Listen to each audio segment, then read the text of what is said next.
Given present market conditions, there really is no comparison between the profitability of cows and soybeans. My editorial in Stockman Grass in another month or two is going to be an open letter to soybean farmers. I'm inviting them, hey, come over. The grass is growing and cows are fun. Cows are way more fun than soybeans. And they actually look at you, they respond to you, and you can just convert all your equipment. People say, well, if everybody does that, the equipment won't be worth anything. Well, the fact is, everybody's not going to do it. That's a ridiculous argument saying that, well, if everybody does it, everybody's not going to do it. The only question is, what are you going to do? That's the question. What are you going to do? The regulatory environment and the incentive structures do fight against that transition. And it's driving the inspectors crazy, and anything that drives the inspectors crazy, it makes me happy. What we're saying is, we the people should be able to be more creative and innovative than the bureaucracy. Because The bureaucracy is not very creative. All that and more on this episode 468 of the Working Cows podcast, brought to you by the Rogue Food Conference. Welcome to the podcast that gives producers a platform to discuss and share paradigm-challenging practices. Practices that have increased the effectiveness of their operation and the joy that their families have received from this lifestyle.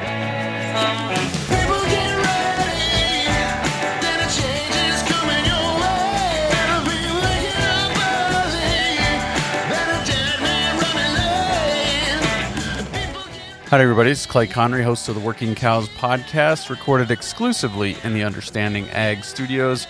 Very excited to welcome back to the podcast Joel Salatin. Really looking forward to this sharing this conversation with you, but very much looking forward to having Joel out to Rapid City for the Rogue Food Conference in February 6th and 7th, 2026 at First Baptist Church. Joel Salatin, John Moody, Steve Campbell, Ellen Bench, others are being added as we speak. And so book your tickets, get your hotels, get your plane tickets, and figure out how to get there, because it's going to be a great opportunity. And as I'll say to Joel in the course of this conversation, my goal is to have the most cowboy hats per capita ever at a Rogue Food Conference. So without further ado, here's my conversation with Joel Salatin. Joel, thanks for joining me again on the Working Cows podcast. Welcome back. Thank you. It's great to be with you. Yeah, we're living in some interesting times in the agricultural world right now, and I guess I just kind of like to get your perspective on the 2025 state of agriculture, kind of late 2025 here. What do you see going on out there, and what's caught your attention? Yeah, well, I try to keep up with things. I try to read the Wall Street Journal pretty religiously. Figure that gets me. And very, very, very seldom is there ever anything in the Wall Street Journal about farming or agriculture. It's just, it's totally dominated by social media, TikTok, and the machinations of Meta and Google and Alphabet and all that.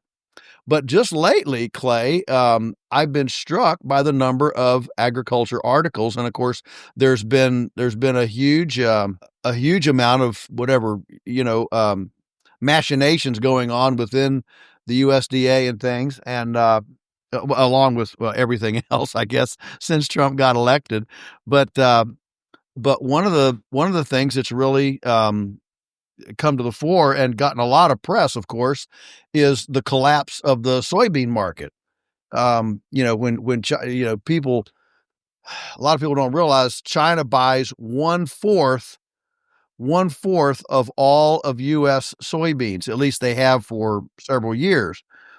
And this year, in order to push back on Trump's tariffs, they took their basketball and walked off the court and said, we're not going to buy any U.S. soybeans. So they're turning to Brazil and other places to get their beans.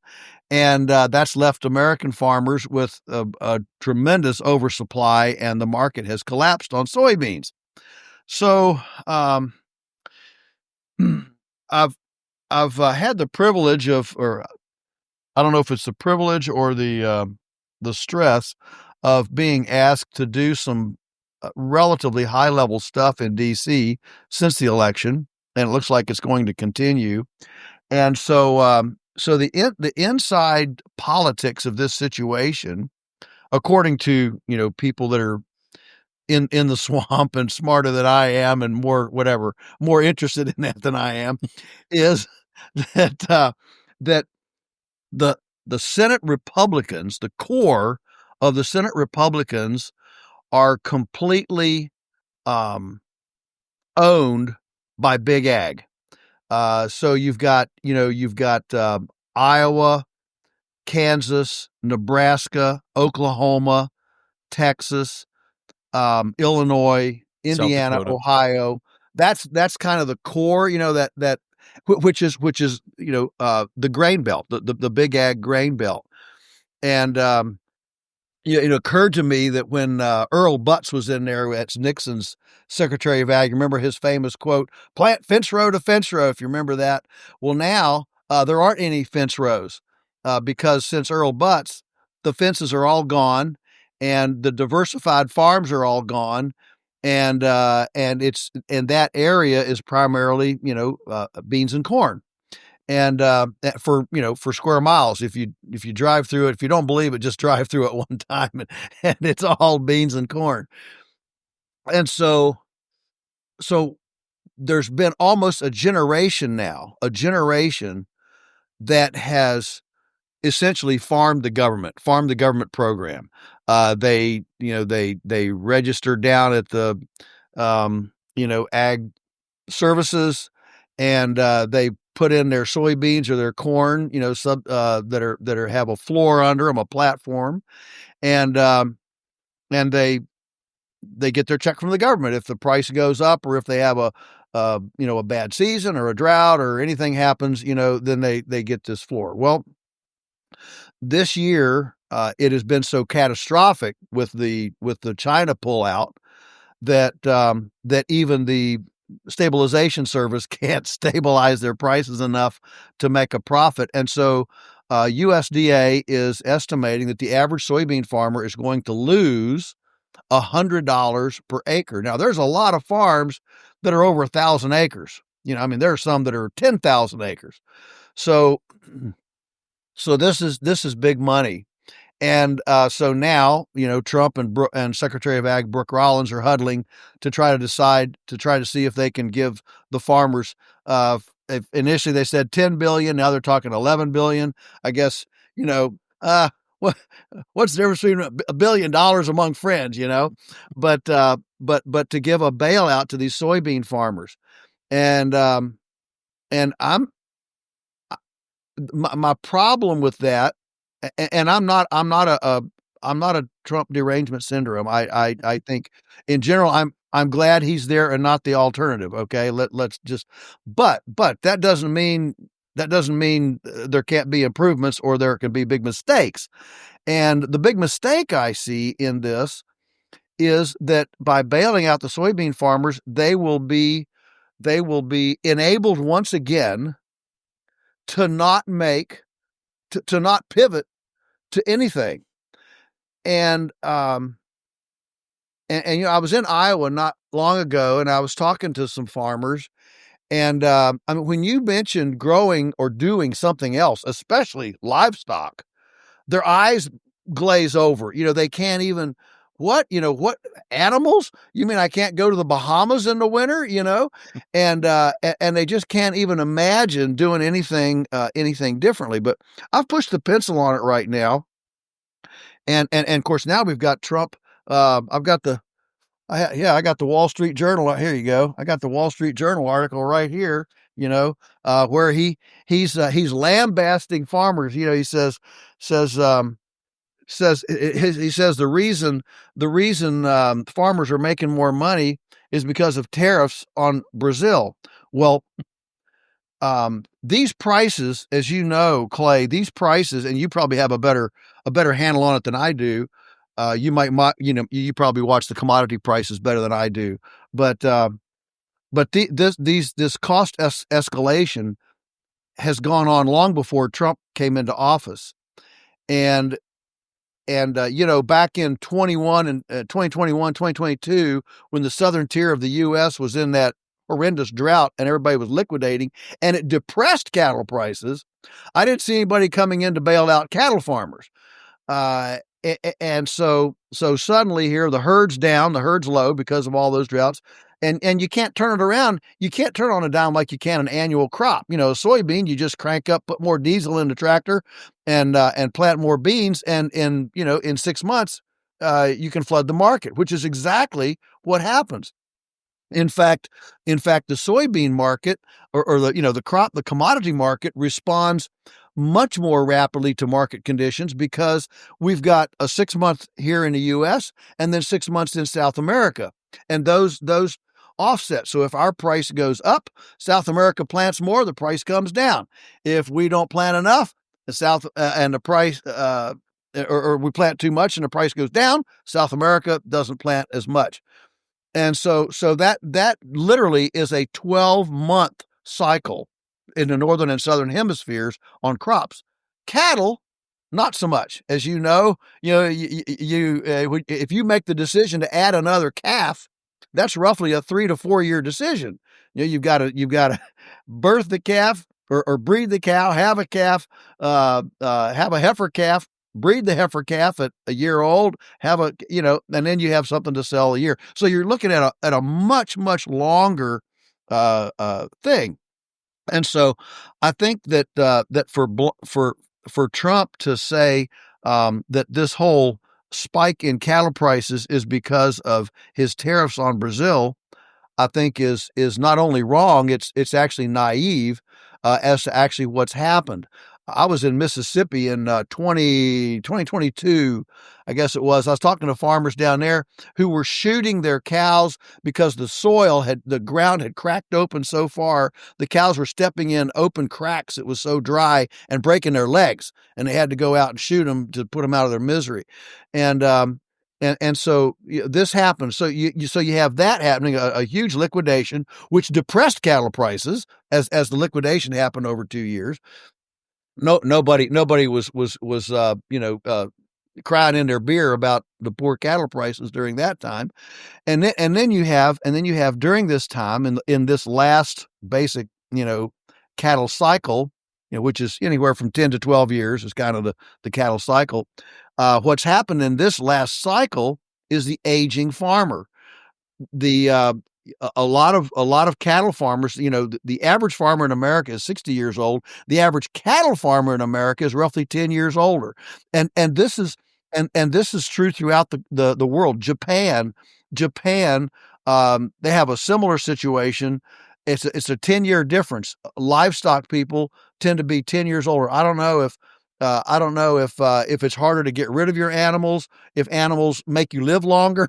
I don't know what the answer is, but that's the truth. And so the fact is, when you hit 65, 67, 68, 70 years old, you're not ready to expand at any price because, you're done. And so we have an aging farmer issue, and then we have a successional issue. We don't have the young people coming into it. And we have pressure on the land, coming from everything from development to high commodity prices. And so here's the bottom line for me. The crop subsidy stabilization program that was started back in 1933, that program has gradually incentivized the conversion of grass and forages and cattle to crops, to where now, half the corn produced in the U.S. doesn't even go into livestock feed. Think about that. And then, half the soybean crop gets exported. We don't even use half of it. So the overproduction of crops is exorbitant. And so what we need to do, it seems to me, is to let the crop farmers feel enough pain that they will say, maybe we ought to do something else. I don't care whether you grow apples or, some just anything else. But for sure, with the price of cattle right now, a place to, if you want to get into if you want to get into agriculture, jump into where there's a shortage. That's true in all businesses. You never jump in where there's an overage. You jump in where there's a shortage. And these government payments are keeping farmers from being creative, from being innovative, in making a pivot. And that's a shame. Economics 101 says if that quarter of the soybean crop, and Clay, and I know that, and I'm going on a length here, I'm sorry, but and I know that soybean ground, a lot of times grass for livestock is the ugly 40 acres on the backside. It's the rocky part, the hilly part, the whatever. If you're growing soybeans, that's good land. You don't grow soybeans on rocky ground and infertile ground. So when you start converting, most of the people I work with livestock, they're always working with, the ugly acreage. What can I do with this ugly acreage? Well, you can plant grass, you can run cows on it. But boy, if you start, but I've seen some folks who've converted cropland to forage, and boy, it's unbelievable what good crop ground will grow in forages. And so that kind of conversion can happen pretty fast. And if we converted all that overage soybean and corn ground to pasture, we would have an amazing influx of participants in the cattle industry. And the other thing that's happened is that sales are way up because the animal protein, especially herbivore protein, paleo, primal, keto, carnivore, all these things are driving beef prices. There is a wave of interest, especially in herbivore. I mean, listen to Jordan Peterson. Okay. There's a wave of interest in protein right here when we have these, these shortages in the industry. So I don't think that this demand is going away. And I think that if anybody's listening and saying, "Oh man, he wants people to flood the market and the cattle prices will drop," no. You don't need $2,000. I mean, at the sale barn the other week, a day old calf sold for $700. I mean, if you need $700 for a day old calf to stay in business, you better go do something else. And so I'll agree with Trump. We don't need these high prices. But man, nobody was helping us when the prices were depressed. And I think it's just fine for us to enjoy, those of us who have stayed in it and persevered and stayed the course. Hey, it's time to have a windfall once in a while. It's okay. Yeah, for sure. I appreciate that. And I am also not a victim of Trump derangement syndrome, but the reason Trump wants to take credit through the tariffs is because he hasn't figured out how to take credit for a drought yet. Yeah, that's a good point. That's a good point. His ego will only let him go so far. I might even use that. Go ahead. But like you said, it's not like the solution is impossible. It's not, and not that far in the distant past. I mean, it wasn't, like you said, 1933 with the subsidy programs, and then 1975 with Earl Butts, farm and fence row to fence row. My wife laments the fact that whenever I'm driving through farm country, I get excited when I see a fence. It's like, oh my goodness, somebody might actually put a cow on those acres. Right. And back in those days, Clay, you could pivot back and forth. You could kind of watch. You could watch the futures and watch where things were going, and if you wanted to, add another 20 heifers to your herd, you could do that pretty easily because you already had cows. And if the price was low, you could ease out. And that actually created a fairly consistent cycle from about 1840 until 2000.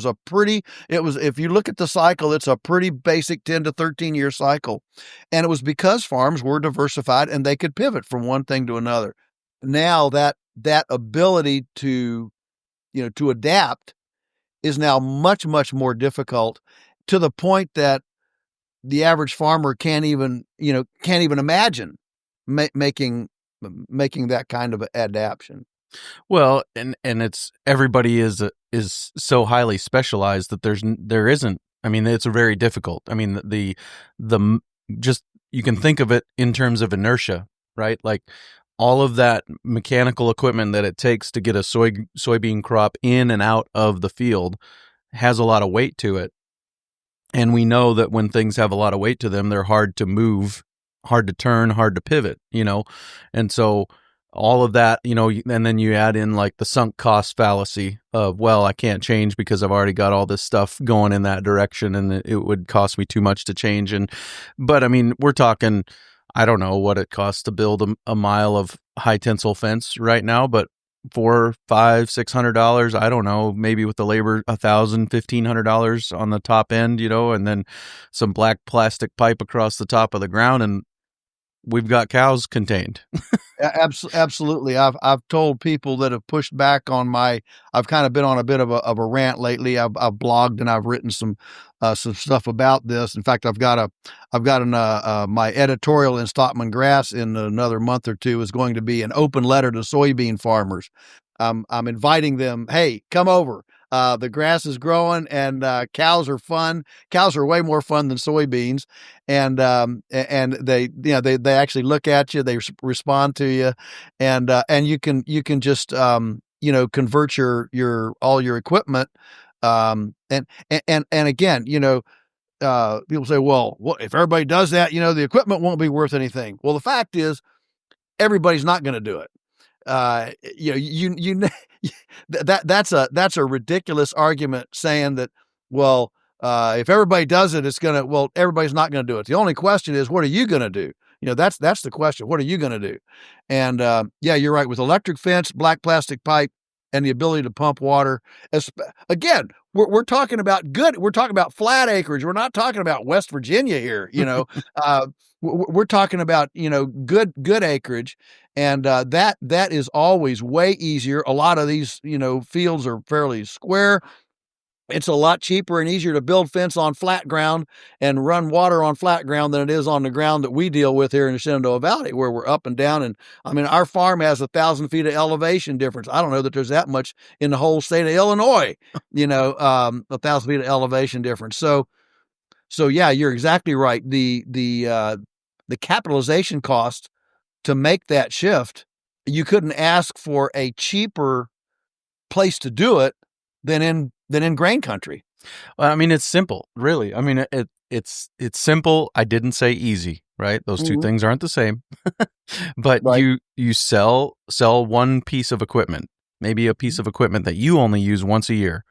Take all the proceeds from selling that one piece of equipment, buy cows and fencing and water supplies, and you can buy a few of all of those things with the revenue generated by one piece of equipment. It's not hard, and there you are. You're in business, and the hard part right now is getting the cows.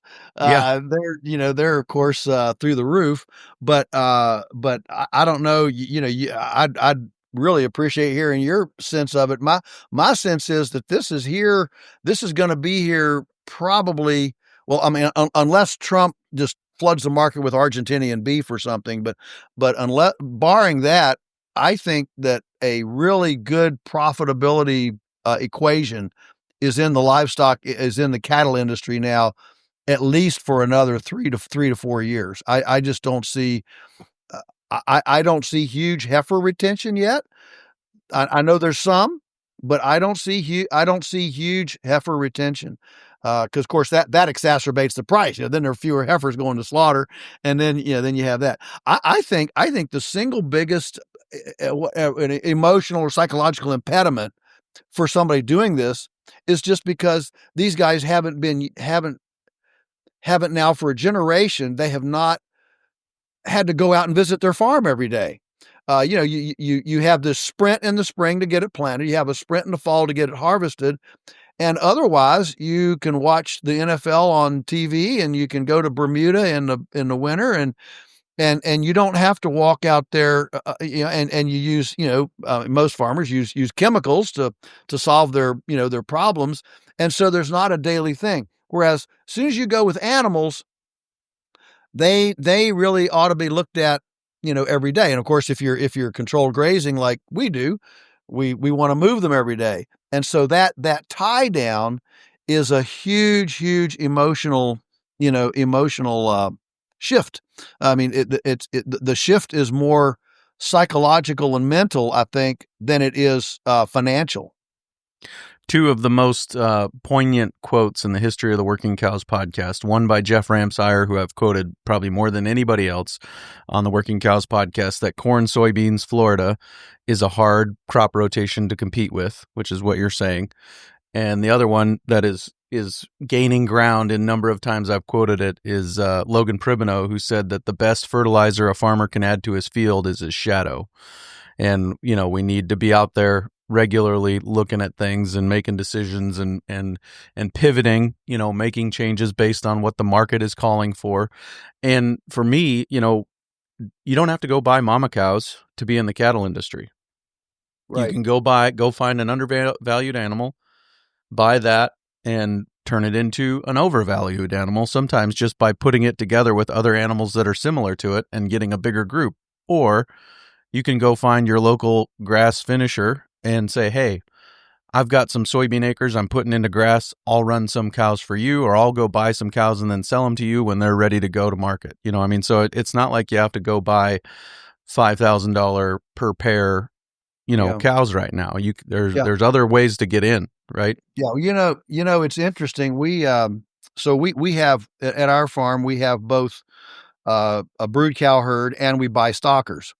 And the reason we do both of those is because the brood cow herd, you can do things with a brood cow you can't do with a growing animal. You can push her. You can from an ecology standpoint, you can graze some weeds. You can trample some brambles. You can do things with a good old cow that you can't do with a growing stock. So and we like to play around with our genetics a little bit and try to see if we can get better calves, that sort of thing. So there's something I don't know, stabilizing about a cow herd. The problem with a cow herd is that you're putting all that feed through a depreciating animal. And so when you start looking at turnover, especially for somebody like us who's direct marketing, we by buying stockers, we can increase our that forage. One of the most interesting things I do a fair amount of consulting, and especially for small farmers, and everybody wants 5 cows, 6 cows. There's something about a cow, that's and they have a baby calf, and then there's a cute baby calf, and you have all this stuff. But when I show them the amount of forage, but they've got 50 acres, 100 acres, it's just a small farm. Okay. And when I show them the value of forage put through a growing animal, a stocker, versus a cow, their eyes pop out. What you mean? Well, because if you're direct marketing and selling a branded product with your farm's name on it, the only way to increase profit, there's 3 ways to increase profit. One is to decrease expenses. The other is to increase your price. And the other is to increase turnover. And of course, that's what the industry does. If you're raising chickens for Tyson and you're only making 20 cents a chicken, that doesn't sound like much until you say, well, I can raise 500,000 in 3 big houses and make $1 million, or 100,000. I'll get the decimals messed up, but you see where I'm going with this. And so we birth about half the calves that we sell, and we buy about half the calves we sell. So we buy, a couple hundred calves in the fall. And interestingly, and so over the years, we try to buy from people, from calves from people who are as close to us as we can find. And it's interesting. So there's about 4 people. We just got a potbelly load of 106 in 2 weeks ago out of where were they? Kentucky, and it's interesting that these guys and we're not getting Black Angus. Okay, sorry, all you Black Angus folks. We don't want Black Angus cows because they're so hot in the summer. We move them every day, and we need them to be able to, to get out there and get after it on a hot July day. And these red and tan and beige animals have a 40-degree hide difference on it. You can take a laser thermometer and measure their hide difference, and 40 degrees is a lot to dissipate. That's a lot of heat to handle. Anyway, so of course, the industry loves black, and so it gives a premium at the commodity level. The blacks get the premiums, and so we're buying reds and off colors and things, even Herefords and stuff. And these guys are already taking taking a little bit of a dip, and so we give them a nice market. Well, this year we told our people, said, well, we're glad, we're in it for the long haul, and we are glad to pay you above market when the price goes down. But boy, this year, this is going to be hard for us to make a margin if we're paying $2,000 for a stocker calf to keep it then, a year, or 18 months till it finishes on grass. And not a one of them was willing to give a concession, thinking when the price goes down. We did this with pigs years ago. We don't farrow pigs, Clay. We raise, I don't know what, 800 hogs a year. We direct market them. So we buy piggies from people. And back, you might remember, you're probably old enough to remember, I don't know, maybe 10 years ago, the price of pigs was so low that farmers were, I don't remember what all the problem was, but the price was so low, they were actually dumping them, and they were, there just was no market for piggies. Well, we were buying piggies from, 4 or 5 local folks around here that had, 5 or 6 sows. And we didn't change our pricing. At the stockyard, they were, those wiener pigs were bringing, $2.50, $3 a piece. And we were paying $50 for our suppliers. They thought they died and gone to heaven. Well, then, of course, a lot of people got out of the pork business, and then the pigs, the price went up, and then it actually, a couple years later, it spiked to, whatever it was. They were bringing $60 for a piggy. Well, we still paid $50, and our growers said, hey, you held us through those couple of years when they were 5, and you gave us 50. We're glad to take a $10 break now, knowing that you're going to be in here for the long haul.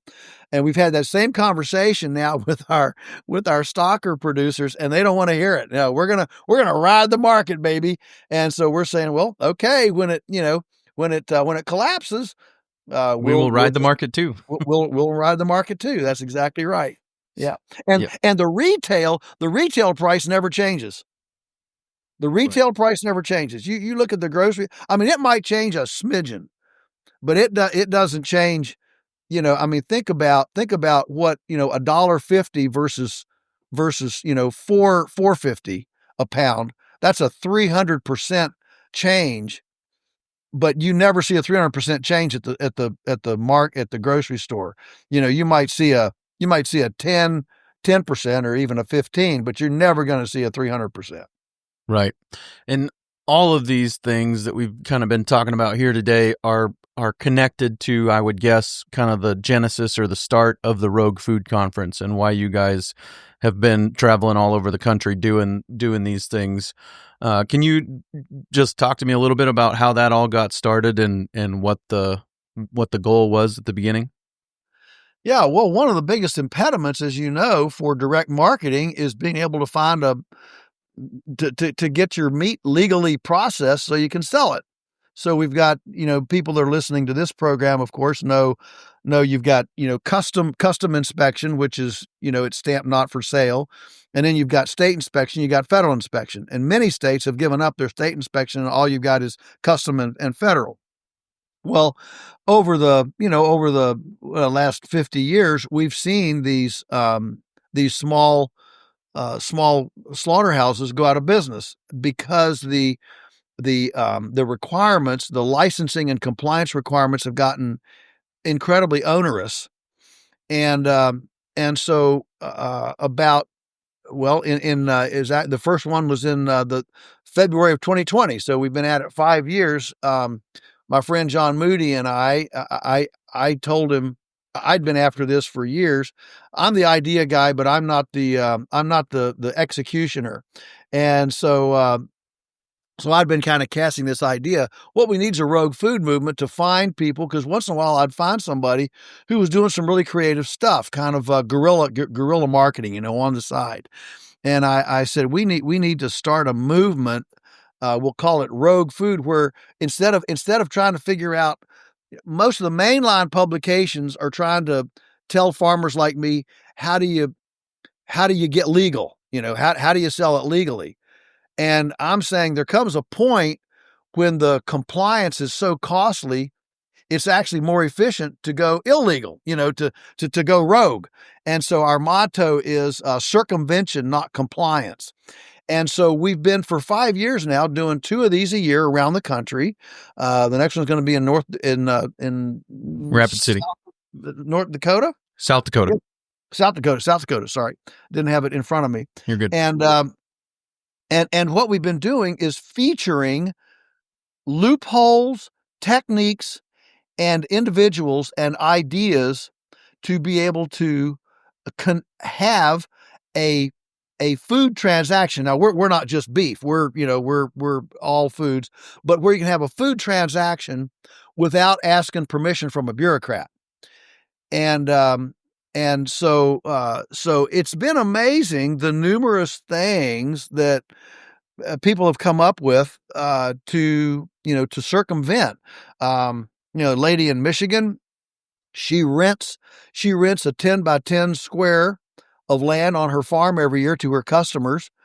And if you rent land, then that is, as far as a legal concern, you control that land if you rent it. And so she kills their beef on their 10-foot by 10-foot rental square, and that makes it legal for killing your own animal on your own land. Okay, it's a loophole. There's a lady in Minneapolis she was cheese, and she got in trouble with cheese, and so she found out that she could sell fish food with no fish bait. Fish bait. She called the state and said, "What are the requirements to sell fish bait?" They said, "Well, there really aren't any. It's just got to be edible." All right. So she goes down to farmers market, sells fish bait Colby, fish bait cheddar, fish bait mozzarella, and of course, as you probably know, there has been a pretty a kind of a movement in the country to sell food as pet food. Florida for sure has the easiest, best pet food loopholes in the country. You can register any food item as a pet food for $25 a year license fee, and you can label it pet food. That loophole, I think, is going to be closed at some point. I'm not sure how it will be, but this is a cat and mouse game, Clay. It's a cat and mouse game. Those of us here, we're constantly trying to finagle, a way to circumvent. And of course, the government agents, they don't like it when you thumb your nose at them. When you tell the IRS or the inspection service or whatever, you don't control me. They don't like it very much. And so, of course, another one has been private membership associations, PMAs. And those now have proliferated enough that the states are really coming after. And those are people who followed Amos Miller, for example, in Pennsylvania. That's probably been the most public case so far. But there are others. There's one in Illinois. This breaks your heart, lady. It's a two-generation farm, dad and daughter, and dad's 70s, daughter's 40s. Okay. Daughter's got a family, and they just finally just burned out trying to comply. They want to make butter and cheese and kefir and yogurt and stuff. And they have a little grass-based dairy. and a great brand. They've got plenty of sales. They're cooking with gas, and they have spent hundreds of thousands of dollars trying to comply with all the regulations and the HACCP plans and the infrastructure and the thermometers and the stainless steel and the paperwork and every Monday there's a new requirement. Well, you got to do this. You got to put a little concrete gutter over here. You got to, this, that, and the other. And so they finally just got tired of it and said, you know what, we're gonna just forget it all and do a PMA, private membership association. So they did. And shortly after they did that, a guy came and talked with her, and a potential customer. She said, sure, that's fine. Here's the paperwork. You just join up, and we're good to go. And so he left. He came back the next week when she wasn't there. Talked to her dad. Said he'd been there the previous week. Talked to his daughter. Got the paperwork and everything. And the dad, he assumed, well, okay, I guess he filled it out. And he sold him some butter. Mm-hmm. Next thing you know, they've got criminal warrants for their arrest.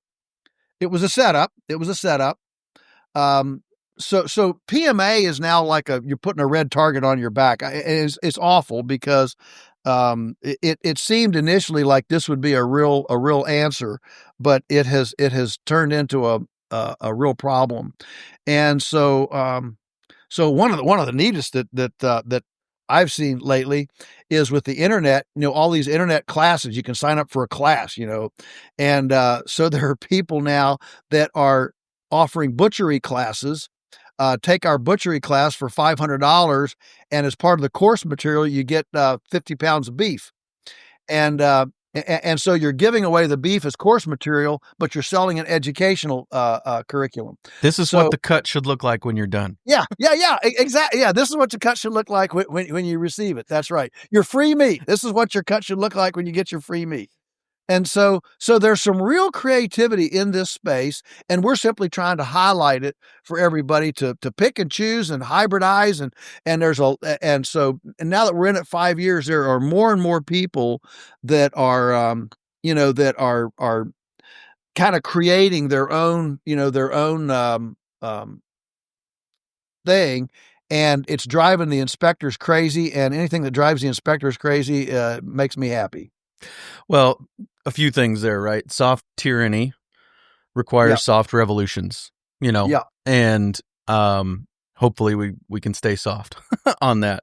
Yeah, that's right. No, we're not advocating to go, arm yourselves and all this stuff. Right. What we're saying is, we the people should be able to be more creative and innovative than the bureaucracy. Because the bureaucracy is not very creative. What they're doing, what these people are doing is not technically illegal necessarily. It's just that the government hasn't gotten around to getting that specific yet. That's right. So we can be more creative than they can be speedy with their regulations, and so we just stay one step ahead of them and continue to operate as free people. Yeah, it's like the couple out in Ohio under Public Law 90-492 for poultry, the poultry processing exemption that allows you to do 20,000 chickens a year as a producer grower without inspection. And the state said, well, you have to have impermeable walls. And so they got to thinking about it, impermeable walls. So, okay, well, we'll just put a hoop house over our pad. And so they just put a hoop house over the pad, called the folks out, the regulators, and we have impermeable walls. Well, no. We meant block walls with fiber, with the white fiberglass fiberboard. And so they said, well, walk outside there. They took a garden hose, and they sprayed it against the side of the hoop house. You getting wet out there? No. Well, it's an impermeable wall. And they had to let it go because, see, that's creativity. Another guy in Oregon, they said, well, you have to have walls. We got to looking at it, and it didn't say how tall the wall had to be. So he made 8-inch walls and went down to Home Depot and got patio windows, screen doors, and so and they had to let him go because he had impermeable walls that were only 8 inches tall, but he had great big windows. So basically, he had an outdoor situation, which is what he was after, and he had impermeable walls. So these are the kinds of things that people are doing. I love it. A soft rebellion, and it's just very creative. It's really been fun to watch folks step into this space. Yeah, the goal is when the inspector comes that he kind of gets sheepish and says, "Well, I guess it does technically meet the standard." Yeah. So February 6th and 7th in Rapid City, South Dakota, we will be hosting the Rogue Food Conference, and we will have probably be able to attend a rodeo together if you want. Multi-time winner of the best indoor rodeo of the year, and so lots of fun, lots of opportunities to just meet new people and all that. So I would put it on your calendar, book your ticket, and we'll have more information forthcoming in coming weeks. But this is just kind of the first announcement of this, and really appreciate the work that you guys have been doing, and I'm looking forward to it. My goal for this conference is that it would be the Rogue Food Conference with the most per capita cowboy hats ever at a Rogue Food Conference. So that's the goal. Well, I expect you'll make that. We did one in Texas, but it was just outside of Dallas, and there weren't very many cowboy hats there. So this one so does this rodeo go? Do they have this rodeo year round? Nope. It's just 1 week out of the year, kind of like most rodeos. And actually, I think they've got 3 or 4 performances. So we'll take in one of those 3 or 4 performances. But they're very, very well produced rodeo, and it'll be a great time. Yeah, well, in February, I would definitely want to be indoors for a rodeo. Absolutely. in South Dakota. Absolutely. Yeah, we don't do much outside in February. That's why all the kids are born in November around here. So. Yeah. So, Joel, I really appreciate your time today, and we could talk all day about this. But anything else that you want to leave us with before I let you go? No, I think we've covered it a lot, and for the folks in the southern tier of the U.S., they've now been inundated with water the last 2 years, and there's forage going to waste down there, and so I would just tell the soybean farmers, come in, the water's warm. Yes, perfect. Joel, thanks for your time today. Thanks, Clay. As always, very much appreciate Joel and his way of thinking about things and his way of articulating things. Really, really appreciate that very much. A privilege to be able to have that conversation with him. Coming up next on the Working Cows podcast, very excited to share with you a conversation with Dr. Carson Roberts from the University of Missouri. He has a paper out about 10 reasons why you should stop making hay. And we're going to talk to him not just about why we should stop making hay, but how to do it, and then some of the practical considerations, even like how to buy hay, some of those things. And his answers might not be what you think, so I really think you'll enjoy this conversation. I look forward to sharing it with you real soon on another episode of the Working Cows podcast. We'll see you then. We invite you to visit workingcows.net to subscribe to the show via iTunes or Stitcher. You'll also find detailed show notes pages, resources from our guests, and the industry leaders who have influenced them. For more ideas on putting your cows to work for you in a more profitable way, tune in next week.